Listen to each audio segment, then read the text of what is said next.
person talking about love, thine brother is the preacher. And it seems nobody's interested in learning but the teacher.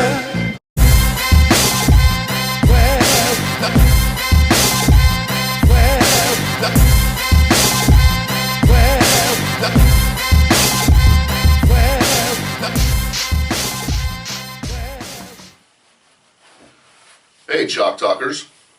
What's up, Chalk Talkers? We are Joshless today. Apparently he's sick. Sick. I don't really buy it, personally. Stupid. There's not really sick time here. We don't have, We don't have PTO. we don't have sick time. That's not how my life works. Unless you're bleeding profusely. And even then, you should still be here. Pretty Sick disappointed. time. I'm sick. Asshole. Coughing. Huh. I'm asthmatic. I cough all the time. Yeah. Your sickness is my lifestyle. How's your weekend? Good. Tell me Good. about We it. competed at the USPA meet in Newport. Kind of going in, training has gone really well. So went on to, bench. They ran a good meet, so everything was on time. We were kind of planning for about a 2 o'clock start time, and that was about when I lifted. Opened up at 540. The uprights were a little low, and Courtney had a tough time with her feet placement and lifting up. There really wasn't a spot for her to stand back, so she was like snug right up against the bar. So we had a really tough time having her lift off for me. I did 540, but I was completely out of the groove, but it wasn't very heavy. Went on to 563, lifted the uprights, and then had somebody else lift off for me. That also felt super easy, but I had a really slow transition from being tucked to flared. Typically don't have that problem until I'm dealing with 100%. I thought I took a fairly conservative third attempt at 578, thinking that I was going to smash that and then move on to 600 for a fourth.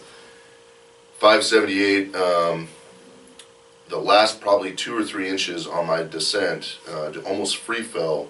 And I really couldn't stop it. At the time, I didn't know why. Yeah. I think I tweaked my shoulder, probably with the 540 trying to unrack it. But then the 578 is when I really started to feel it. I got a fairly decent pop right off my chest, and then the bar just stopped. And I was kind of more focused on going after 600. I think I just overlooked the 578, which is stupid, If Yeah. you do 578, it should have went up. So I clearly just I just didn't have it in me that day. You think that you let because that's happened to me kind of a couple of times where a lot of times with that unrack, which is why I pretty much just won't lift off anything. I'll barely lift off, 60%. Yeah. I end up getting just the slightest bit loose Yeah. when I have to come out. And even though I can kind of wedge back, it's not the same. And that little bit of tightness, I'd have the same thing come out where the one arm just shuts down on me. Yeah, and I think when you look at the video, when I'm setting up, I'm trying to get under the bar so tight that the whole uprights are shaking like back and forth because I'm not able to kind of wedge myself underneath there. And so I think so I wasn't super tight, and then when I'm pressing up off of the rack, I'm pressing up and back, trying to give Courtney some leverage to help get it out to me. And I think that's where I probably just put a little bit of... It's too much. my like shoulder's not extend the used to shoulders it. forward, yeah, my shoulder just isn't used to doing that. Typically, where we lift, we have a pretty big platform, and so she can, even though I'm lifting off quite a bit, she can typically help get it up over the little lump and out to me far enough. And this one just wasn't able to happen. That's too bad. So, on to March. On to March. We got to juggle now. Do I want to try to stay closer to 220 and make the cut, or do I just say screw it, we don't care what the weight class is, and just get 600 over with? Yeah. Having a tough time figuring out. How far away from that are you now? I was 242 this morning, So not that bad. so I'm relatively close. And if I changed a couple things, I could get down there, but I could also change some things and get up to 275. Yeah. So I don't know. Well, you're close enough that if we use some of the things we're going to talk about today, Yeah. maybe get you down closer to that 220 to where it's not a major cut. Because you could weight cut from there right now, Sure. but then you're having to deal with the aftermath of a 20-pound weight cut to get there. Right. So, And I feel like for weight cutting for me, about 12 pounds is the magic number. That's where I feel really good, but can make, that cut really easy. I can make that cut in one day. You get enough I don't of a have to prep rebound. it for a week. Yeah. Well, I think you should do that. You gotta defend your title from all these Russians here. Ugh, Every time. You gotta do this for America. I'm sick of it. We're just looking bad on a world stage, and I feel like it's now, the weight is on your shoulders. I feel like since ISIS is coming Yeah. after America, it's really put us in a spot where training comes second. So they have the ISIS. advantage. Yeah, but we also, that's what we have left. 'Cause Yeah. we're starting to look like pussies, just like across the board. We're just losing at a lot of things. So I feel like maybe now we have to redeem ourselves with training. Well, when Rocky beat the Russian, That's because they cheated. they cheated, but he was able to go to Russia and train in the snow with a big log and do pull-ups in a wood cabin with like a chauffeur. Like, that's what I need. I think truly if I could go train in a log cabin with wood and have a chauffeur in Russia, And build you one of those, like, what's your excuses gyms? yep, It'll be like your version of like the Africans with Yep. the stones I'll on be the broomsticks, but they have Addy powers. I'll be floor pressing like washers and dryers, and yeah, that's what I need. So So we're podcasting from Mount Hood next we need to do a GoFundMe account so I can go to Russia for like to 2 lift months. logs. Yeah, to lift We logs. can do that. That's a viable charity. Yeah, I got roofied this weekend. that's not good. In other news, we went to the Holiday Ale Festival. Probably saw some pictures of that. hmm And So where you wore like an ugly sweater? no, I was dressed like Buddy the Elf. Oh, that's right. Yeah. Yeah, so this is one of the few times where I guess you could say I was asking for it the way I was dressed. But I had 4 beers down there, like little tiny like beer festival beers, and there was barfing in cabs. There was a By chipped- you. Yeah, No. there was a chipped tooth. There was 2 falls, more vomiting. When I woke up on Sunday, I'm skipping some details. When I woke up on Sunday, my house looked like a crime scene. There was red puke in the kitchen sink because I was responsible and I ate food and I drank a Gatorade before we went down there. I was trying to keep it casual. And then there was blood in the bathroom, blood in the mirror, blood in the You wall. gotta pick up your drinking game.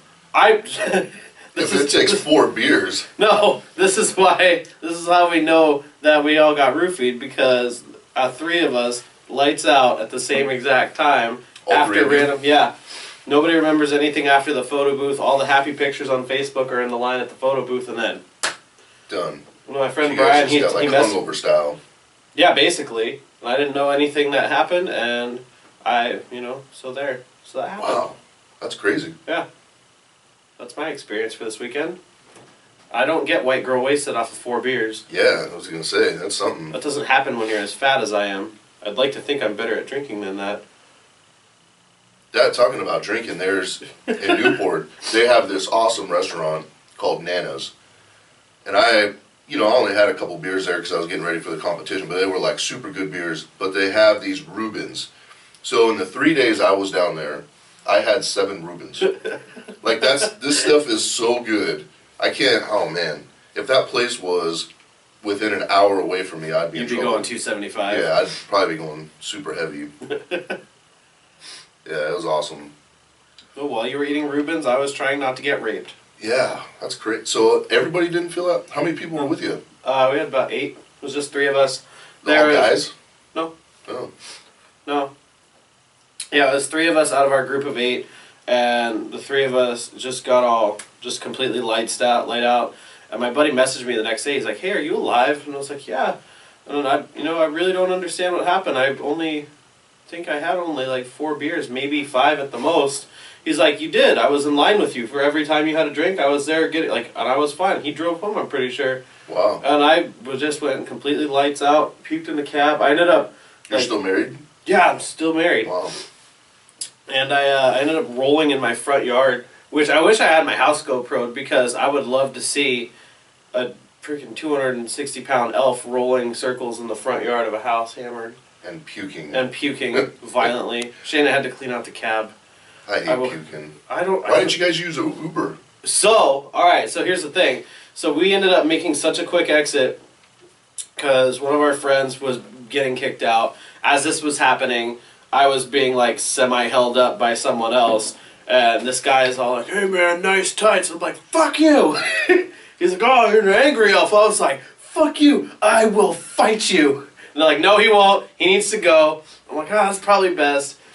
We took the cab because there was a cab pulling up right as we walked out instead of an Uber. So all of this happened in a cab. I later found out from one of my guys here. He said, "Yeah, you're lucky you weren't in an Uber."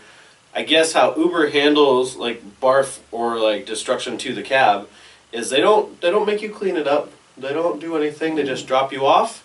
They leave and they take it to the Uber center here in town. I guess there's an Uber center. Yeah. And the Uber center They cleans bill out you. the car, and they just automatically bill the card you already have on hand. Huh. It is $500 to $700. Sure. That's not good. No, so You're lucky. yeah, I'm very lucky. So instead, we have like a couple dead bath towels and some spray that she was putting in there. But So if there's a lesson to be learned here, if you're you call messed, Broadway, not yeah, Uber. yeah. If you're like, "Oh, I should be responsible," then you take an Uber. If you're like, "Oh, I just need to get home," you take a cab. Well, I think even though Uber's kind of taken off here in Portland, whatever, I don't think it's very safe. And I know they do all these background checks and stuff, but all that says to me is sex offender. If you're an Uber driver, you're a sex offender.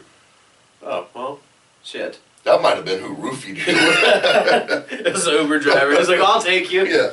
Look at my little map. McNulty's 5 minutes away still. That's Yeah. weird. Yeah, You'd it's think he'd be driving someone else tonight. it's silly. I would Yeah. use caution. That was a bad time. And we kind of half figured out who it might have been. There was this guy who, we had met some friends down there, and we all assumed that he was friends with our other friends, but I guess he wasn't, and nobody actually knew who he was. And he was just kind of hung around us, and he's in like one or two of our pictures.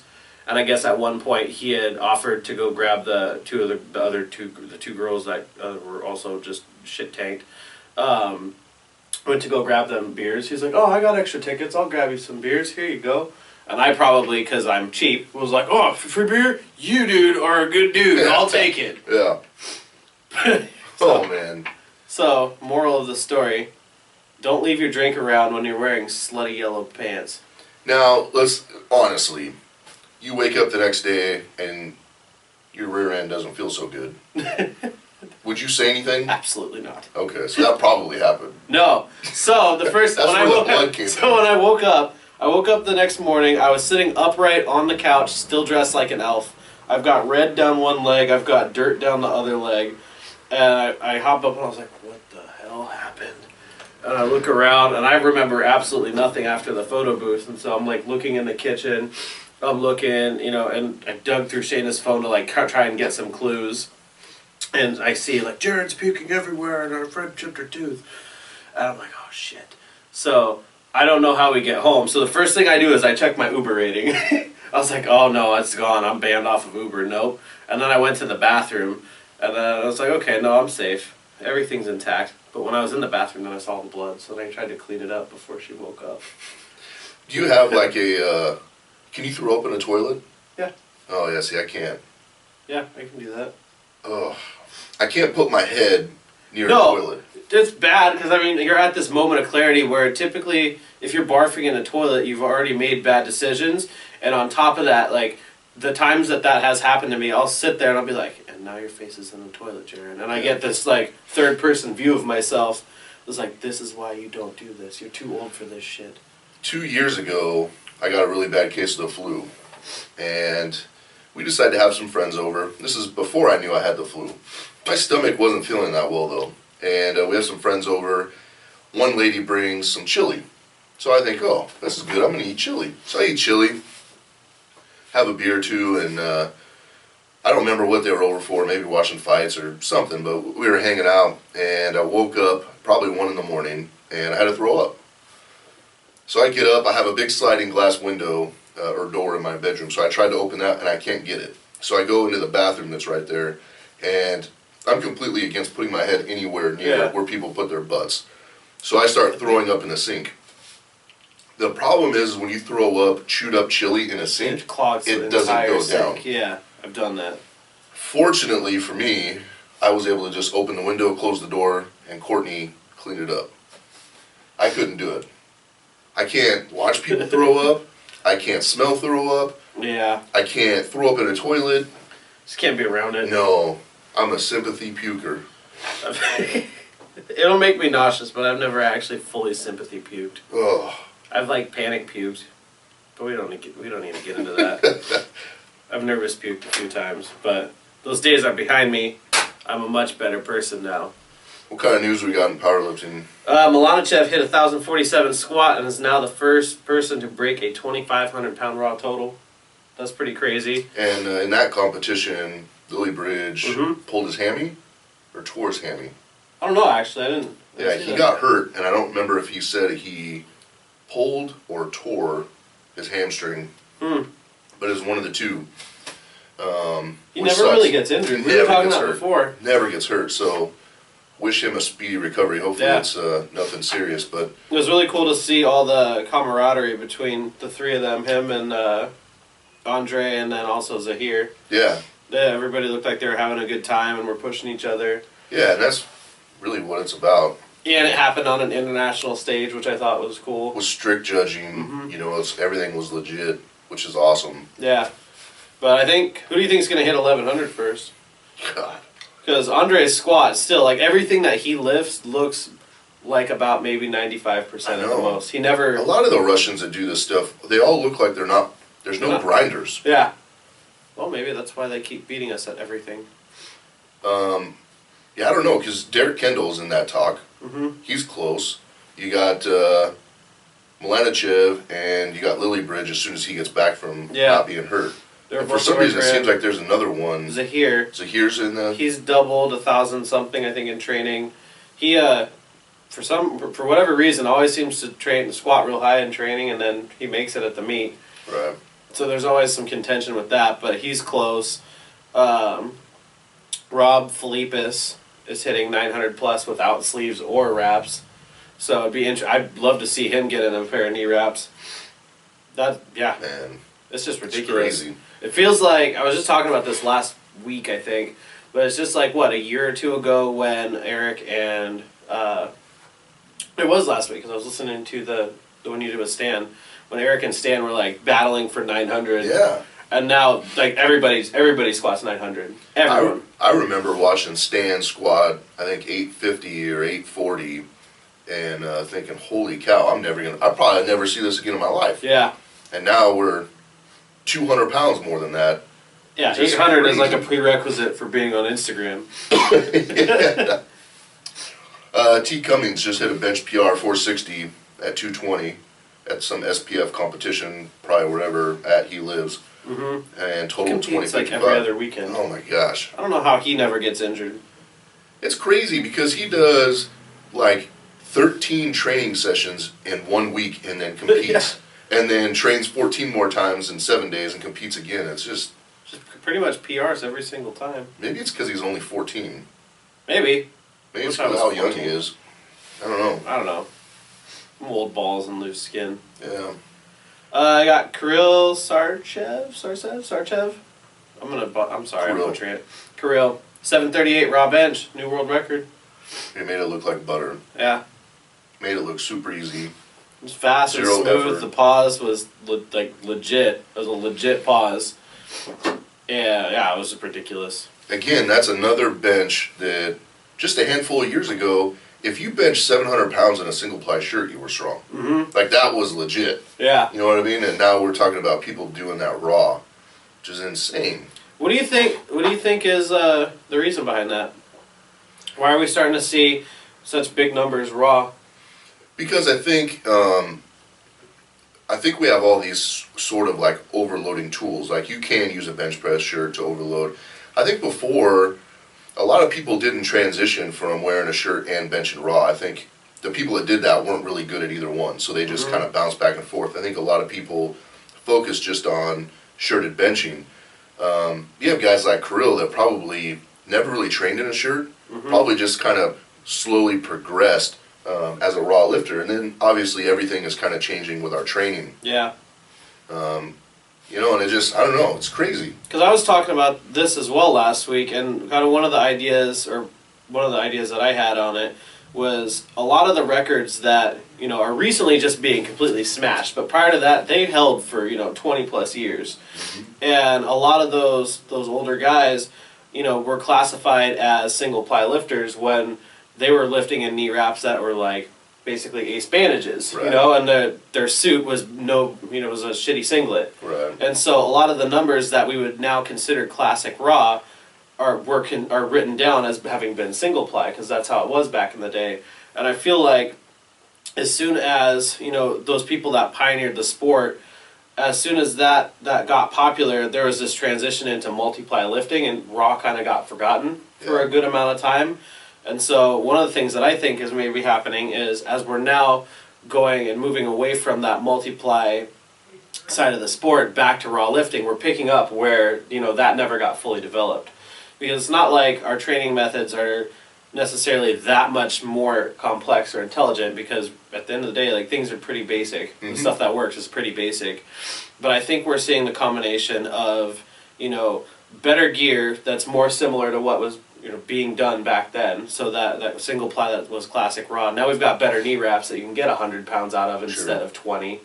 We've also got better drugs and more of them. Yeah. And so I think you're seeing what was the beginning of powerlifting, like, kind of making a resurgence and then finishing its own evolution. And now we've got people hitting numbers that were only happening in gear before, now being done raw. Yeah. I think, too, for me, when I kind of looked at, when I transitioned from benching in a bench press shirt to raw lifting, I think my last straw was going to a competition and watching a guy warm up at 315, throw a shirt on, and his opener's 900. Now, they made 315 look like it was tough, Yeah. right? Like, maybe getting 3 reps is going to be tough, and then you see this guy open up at 900 pounds, and you're like, man, you know, you weigh 100 pounds more than I do. Yeah. Your bench press shirt's 5 sizes smaller than mine. And that's when you just kind of started getting, for me, I got to the spot where it's like, this isn't fun. Yeah. Like, trying to figure all of this out isn't fun anymore. I just want to go and I just want to lay down and see who's stronger. I don't want to worry about who's wearing what bench press shirt and how tight it is, and for the birds. So you're saying if I put a bench press shirt on, I can bench 9? Theoretically, yeah. Nice. It just got to be small. I'm a 900 pound bencher. I don't know, call Tiny. He's probably got a bunch of secrets for you. Perfect. How to shove 10 pounds of shit in a 5-pound bag. Last but not least, Kakuta, 593 at 220. Kahuta. Kakuta? Kahuta, Kahuta. I think. Kahuta or Kakuta? See, it was the K that I wrote incorrectly. Instead of That the made H. I was like, see, Japanese? Kahuta? Kahuta. Kahuta. Either way, 593 at 220, upping the bar again. This is why you need to go 220 and you need to go 600 for America. In an American singlet. I'll buy you a flag singlet. Again, the best part about this is his lift is completely legit. He has a start command, I believe. I just watched the video, but I believe he had a start command. It was a very legit pause, very smooth press, and he locked it completely out. The best part about having somebody like that break those kind of records is he's not trying to take any kind of shortcuts with any part of the lift. It would burn my ass if this guy did this and it was under shitty circumstances. But all of this lift is absolute perfect. So congratulations to him, and I want to say thanks for pushing the bar up a little bit further, because you're just going to make me train harder, and Yep. I appreciate it. America's coming for you. That's right. Go fund me. All right, let's get started here. Today we are talking about cardio for strength athletes. Why is this an important topic to cover? Well, clearly, based on our appearance, we both do a shit ton of cardio. I think one of the things, or a handful of things that we need to touch on with cardio, is it's going to be a little bit different for men and women. It's going to be a little bit different if you're close to a comp or further away from a comp. It's going to be different based on your goals. Maybe your goals, for me, would be to cut down to 220 and doing it over a longer period of time, versus somebody who's going to try to cut 20 pounds the week before a competition. So I think those are all the types of things we need to touch on. I think that is important, and I think a lot of this too is because there has been kind of an anti-cardio backlash with powerlifting becoming more popular. And I think a lot of that is because we've come from, the polar opposite of do lots of cardio, aerobic type work and anaerobic, and then it went into HIIT, but it's still all conditioning work, particularly for women, because I think that's where we're seeing the most growth of the sport right now is women that are getting involved in strength training, and that's great, but kind of as that's all happened, we've got this whole, fuck everything that has to do with conditioning in your cardiovascular system mentality that's gone on, and I don't think that is necessarily the best place for the argument to be going. I think the truth lies with balance somewhere in the middle. Yeah. You need to be strong, and you need to prioritize your strength training, and that should come first and be the most important. But that doesn't mean that it comes at the expense of doing any kind of cardiovascular work, because there are benefits, besides just, heart health and not dying, which is kind of important, especially as you get older. But there's also performance benefits for someone who is even a competitive lifter. Yeah. That should keep that into their program, at least in some way. One of the things I did a lot of research on the backloading program, and there are risks for women that do a lot of cardio. So I'm not talking about the lady that decides to do 30 minutes of cardio a day, just to help burn fat or to help warm up or whatever. I'm talking about the females that will jump on the stair stepper and go at it for an hour and a half, or they do that 7 days a week. They don't have any kind of variation of cardio. It actually can have a negative side effect on your thyroid, and in turn make it so that you lose weight even slower. Yeah. So I think you have to kind of look at this in a bunch of different ways. You have to look at what your goals are and then the safest way to get there. I like to do fasted cardio. When I do cardio, it's usually only about 2 days a week, but I'll do it first thing in the morning, and I typically will go for about 12 minutes, but I'll go as hard as I can for the 12 minutes. And then do some kind of recovery, either be in a sauna or hot tub, maybe do some light swimming. Interesting enough, talking to Stan a couple weeks ago, he was talking about how he will get up and do some form of cardio almost every morning. Yeah. Just as a recovery. That's a great point, and that's something that I've done in the past. I'm kind of getting back into that now. But yeah, there's a huge recovery aspect to doing some cardio in the morning, and it's the evil low intensity that everybody thinks is going to chew up muscle. And I think that's probably the first benefit that we should touch on, is if you are training at a high intensity, you are causing damage to your muscles and you're causing damage to your connective tissue. That takes time to repair. And one of the fastest ways to help that tissue recover is by flushing new blood into it and getting it moving. It's like well, I guess not like they say, but it's like how I'm going to say. If you're sore and you're beat up from training, the last thing you should do is stop moving. Because that's when everything starts to freeze up, get tight, and takes longer to recover, because you've got DOMS. Or DOMS. DOMS. Domes. Not domes. So when you get DOMS, delayed, set muscle soreness. But low intensity cardio is the best way to flush out that lactic acid and get blood into the muscles and help everything recover faster. So if you are having lingering soreness for multiple days after your training, one of the best things you can do is just start going for a walk 20 to 30 minutes in the morning. I also prefer doing that fasted. I find that I don't really like to get up and eat first thing in the morning. I don't have a whole lot of an appetite. But if I get up and I do anything besides either go outside for a walk or get on the treadmill and just move, then I'm not going to do it. Yeah. I'm not going to do it if I'm up for an hour or if I find any other thing. Like, I will do that half the time before I even brush my teeth. You know what's crazy, I think, when you talk about if you do it right away, probably some of that has to come in is you're going to start getting stiff. The longer you're up and you're kind of just taking it easy, you sit on the couch, watch some news, maybe drink some coffee. The first thing you do when you get up, you're like, oh, man, everything's tight. That's the last thing I want to do. But hitting it right away, how many times do you do cardio in the morning and then when you get done, feel 100 times better? Oh, every single time. Every time. Every single time. And that's half the reason I like to do it when I'm groggy, because I'm asleep for the first 15 minutes. I don't even know what's happening. I'm just kind of stumbling. I wonder if we could take roofies and do cardio. Oh. I might be onto something. We could call it Bacardio. Yeah. Cardio and chill. Bacardio. Cardio in the pill. Yeah. There we go. Plan Oh, B cardio. I'm gonna be shredded and not even know how it happened. Yep. Probably not gonna happen.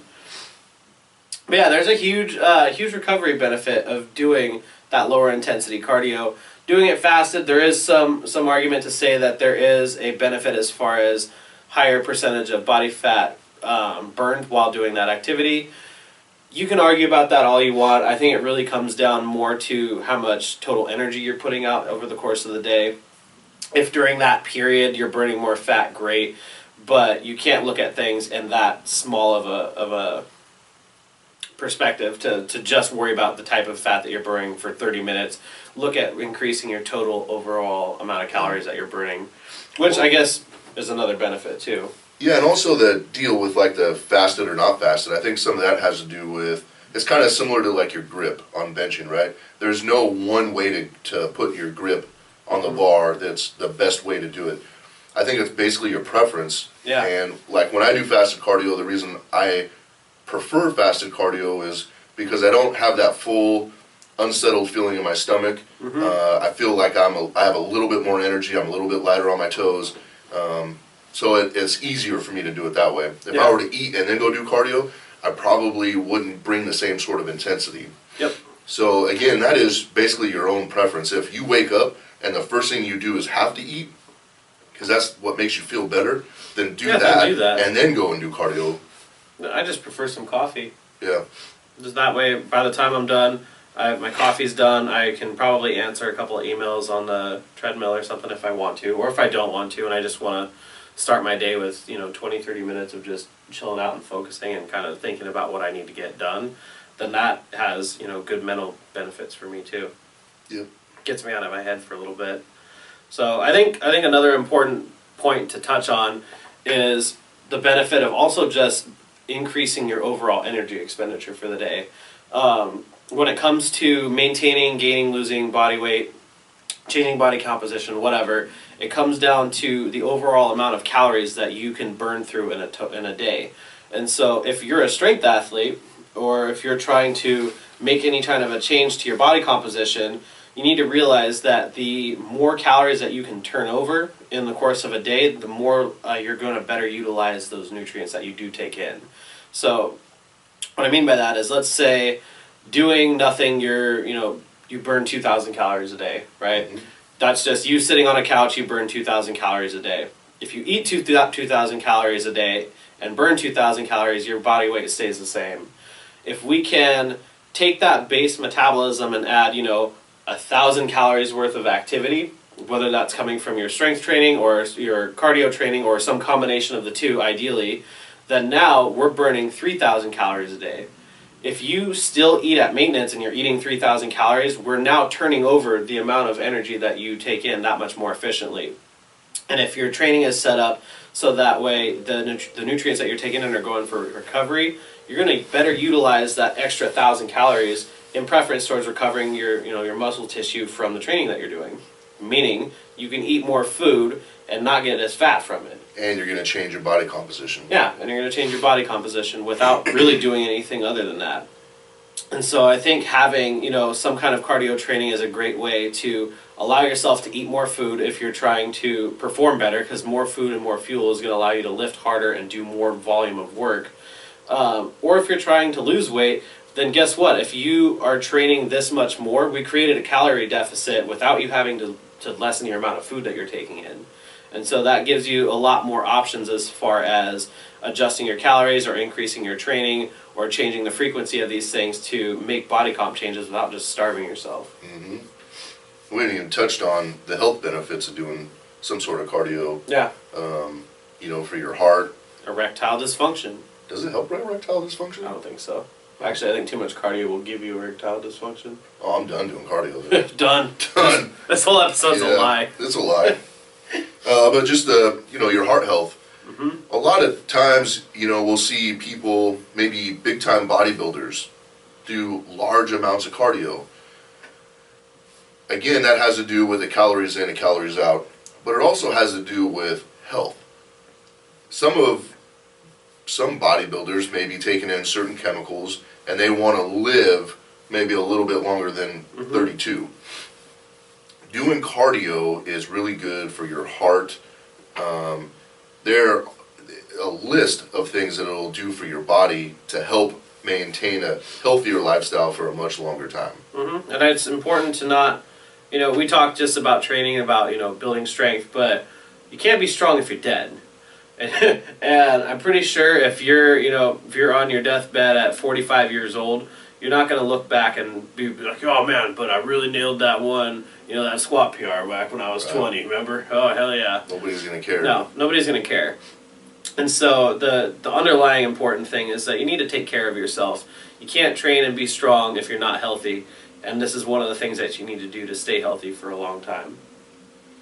So, what's the difference between maybe a guy that's a super heavyweight, doesn't have to worry about weight class?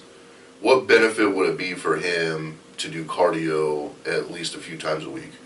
Well, for him, if you're a super heavyweight, you're carrying around a lot of weight. Regardless of what your body composition is, because at 300 pounds, there's not a ton of people who carry that very conditioned. Yeah. Even for the ones that's still 300 pounds, and your cardiovascular system and your skeletal system, they don't really care that you want to be jacked, right? Mm-hmm. Your bones and your heart are still now having to work that much harder to power a 300-pound person, when probably they're more designed to handle a 200-pound person. Right. And so you have to imagine almost like you're trying to pull a trailer with a Miata, right? That engine is having to work that much harder to handle all that extra weight. And just some low-intensity cardio is going to do a lot as far as just keeping your heart and everything healthy, since it is having to work harder to maintain that weight. And help with the recovery from the lifting you're doing that week. Yep. And so then changing that to maybe somebody who's 148 pounds, or maybe let's go 155, trying to cut to 148. How would they benefit from doing cardio that would be different from somebody who's like a 308 or above? Well, I think a lot of the same benefits are there, but as a lighter competitor, your benefits are going to come from that energy expenditure, right? So if you are a 148-pound girl, then your ability to burn through calories is going to be significantly less than either of the two of us, right? I can eat more than you can eat and not train and not gain weight, but I've got a 100-pound advantage. And so with the lighter lifters, if you are going to want to make manipulations with your body weight or your body composition, you have to realize that our window of calories that you can eat is that much smaller, and the amount of adjustments that we can make is that much smaller, because it's hard to, let's say your maintenance level is like 1,600 or 1,700 calories. It's harder for us to start slashing at that than it is for us to slash from 25 or 3,000 calories. So having some kind of conditioning work, and that doesn't have to be, low intensity. In that case, I'd probably advocate more higher intensity or like interval type training. But something that bumps up that amount of calories that you're burning through lets us make manipulations on the food side, or make less manipulations on the food side and still change body weight. And so the benefit there is, if we're working with less muscle and a smaller human, we need to make sure that we're feeding them as much as possible, because drops in calories for them is going to have probably a bigger impact on their strength and their performance. Right. And I think for women, this is, something that has been screwed up for a long time, because we've talked about this on the nutrition episode. It's always more and more and more cardio, less and less and less food, right? Yeah. And so the distance and the gap between what they're taking in and what they're trying to put out is huge. And that's where things start to shut down, slow down, or you chew through muscle tissue, or they feel like shit every day, or feel like shit all the time, or you're yo-yoing your body weight for 20 years and always trying to lose weight. And this is one of those cases where, if we think about it intelligently, we can either increase the output or we can drop the food, and we can do that at different times over the course of whatever it takes us to get to that goal. Yeah. But for a smaller lifter, just kind of knowing how to control and manipulate those variables is going to be really important.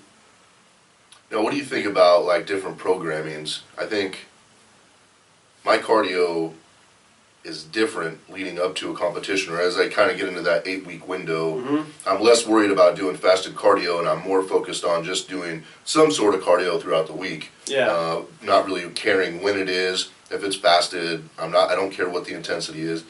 what do you think with programming? If you're maybe 6 months out or 3 months out versus 4 weeks out, how does that change for somebody who wants to benefit from Just From cardio. doing some cardio.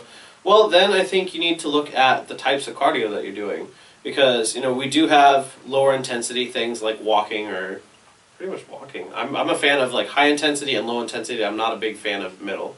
So I like go walk your dog, or just go out in the morning, walk one direction for 15, 20 minutes, and then walk back to your house.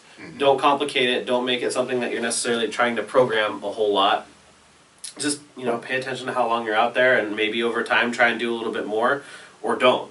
When I'm doing lower intensity work, I'm not necessarily trying to progress that. It's just something that I do, again, for recovery purposes, and it's usually anywhere from 20 to 45 minutes, or if I feel like it, I'll go for an hour. On the other end of that, there is more HIIT style conditioning, and that would be something I would do usually with like the sled. You can do sled sprints, you can do hill sprints, you can do stair sprints. Those higher intensity type conditioning, you have to consider that as more of a training session. And so one of the mistakes that I've even made in the past is where I was like, well, anti-low intensity cardio, that's bullshit. I read a T Nation article that I'm never going to do that ever again. Right. It's all about HIIT conditioning. And so it worked. A couple of years ago, I was squatting on Monday, sprinting on flat ground on Tuesday, benching on Wednesday, sprinting on hills on Thursday, deadlifting on Friday, and doing strongman stuff and like heavy sleds on Saturday. And my energy expenditure was way up, and I got way leaner. But that lasted for 2 months before I started got injured, and then my strength just started to plummet. Right. And that's because I was doing too much for what I could recover from. And so you have to look at it in the context of where you are in your training program, and you have to pick a goal. So if my goal is to, perform well at a powerlifting meet in April, then my amount of cardio that I'm doing now is going to be higher, and the type of cardio that I'm doing now is going to be higher intensity since my lifting is lower. So what I'll end up doing is probably some like recovery walking 2, maybe 3 times a week, just in the mornings, and then I might push a sled, in between my training sessions, and that would be something like 15, 20 minutes. Right. I might push it down and back, 30 seconds hard, rest for a minute, 30 seconds hard, and do 8 to 10 rounds of that. But you have to build into it. I also haven't been doing that, so I'm not going to jump right into 3 sessions of sled thrown into my normal Right. lifting. It'd take you a week to recover Yeah. from that. So I kind of vary the intensity of it based on how I feel. If I'm really beat up, I'm not going to necessarily try and sprint. I may just do some weighted pushes, and it'll feel shitty for the first few laps, and after that I'll feel way looser and I'll feel better, and I won't be sore the next day.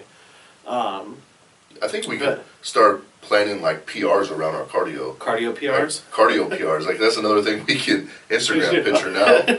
Walk to the fridge. I just Cardio hit PR. 7 minutes, 32 seconds. Cardio PR. We should do that. We should.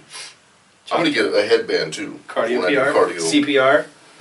I think one of the things to touch on also, I'm the kind of guy, I hate doing any kind of cardio first off. Mm-hmm.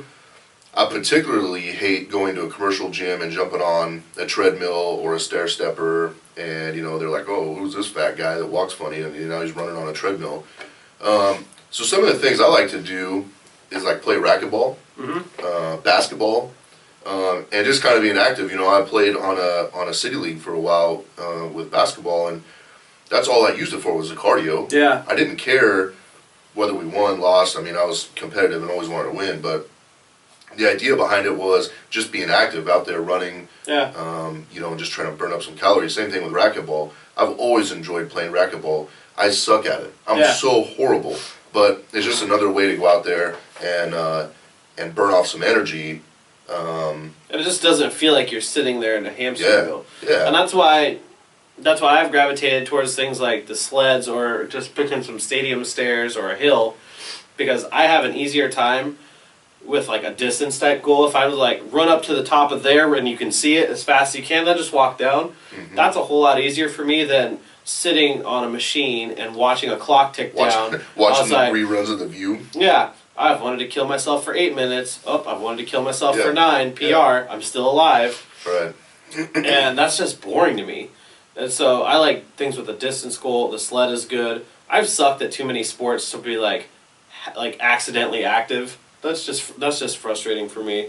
I snowboarded, but snowboarding was more fun 50 pounds ago too.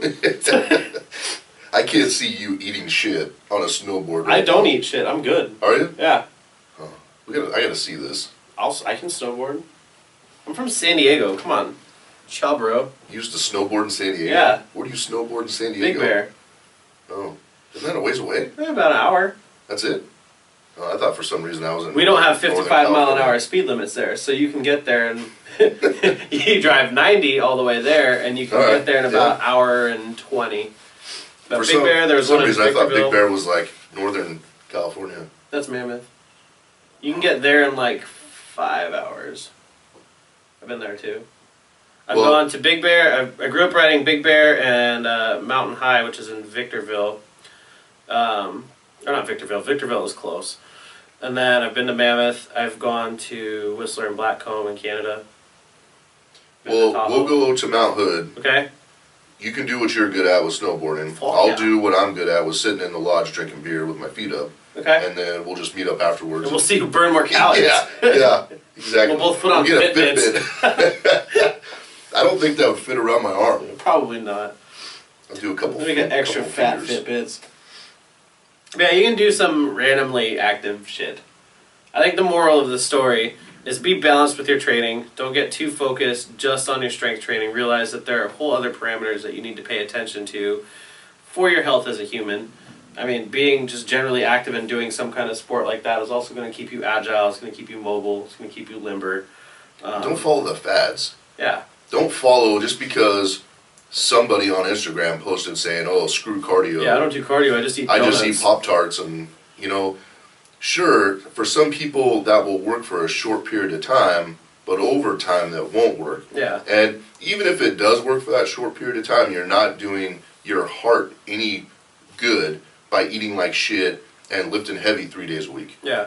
So, That doesn't make you healthy. That doesn't make you a badass because you found a way to shirk the system and eat Pop-Tarts and push press. everybody that goes to the gym, whether they want to be the strongest, whether they want to be the fastest, no matter what their goal is, everybody wants to look like they went to the gym. They want to look fit.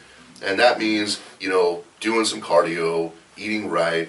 Yes, there will be times where you are going to eat donuts and only lift heavy. Yeah. But there's also going to be times where cardio is necessary.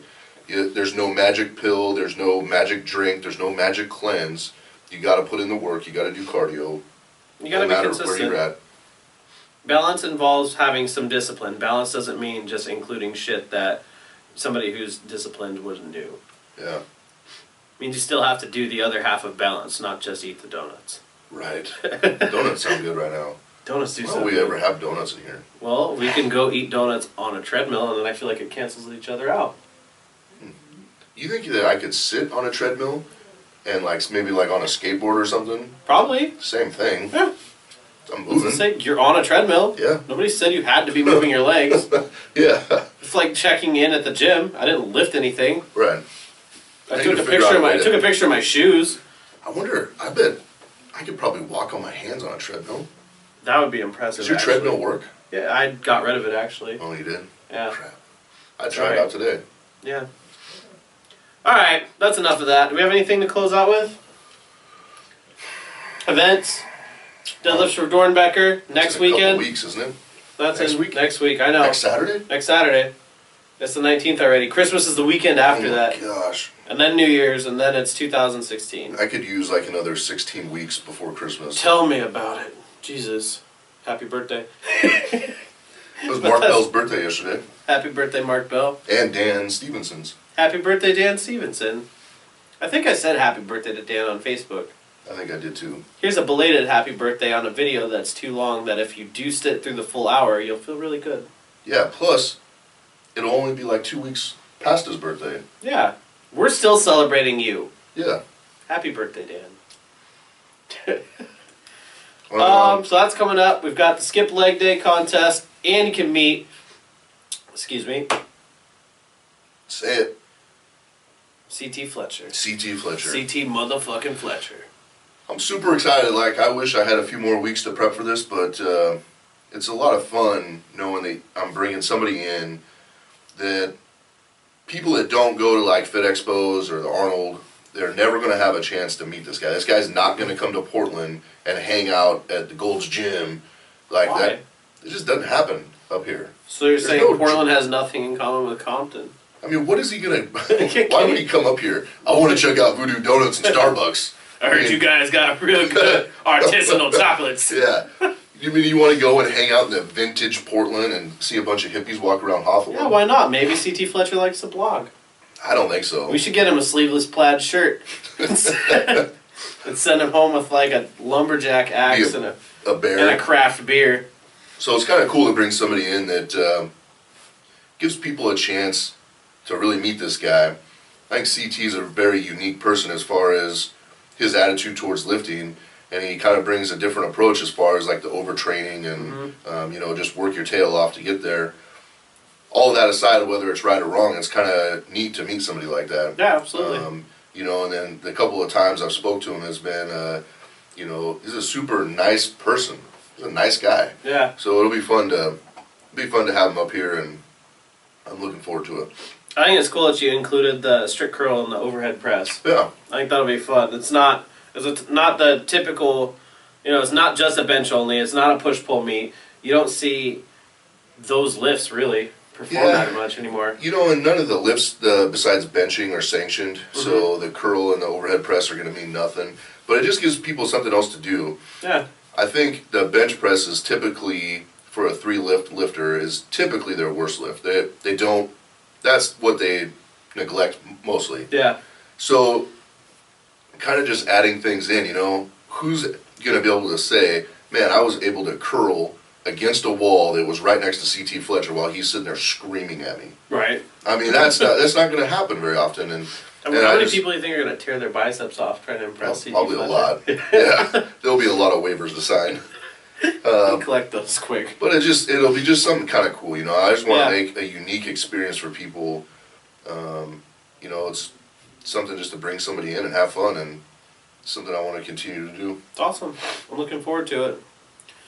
All right, everybody, you can find us online at ChalkTalk.tv. Be sure to follow the Chalk Talk podcast on YouTube, Instagram, Facebook, Stitcher Radio, and anywhere else that you can find us that I may not know that we're on, but we're at least on those things. So you can find us there. Where can we find you at? LarsonPress.com. Find me, SavageGym.com. So. Suck it.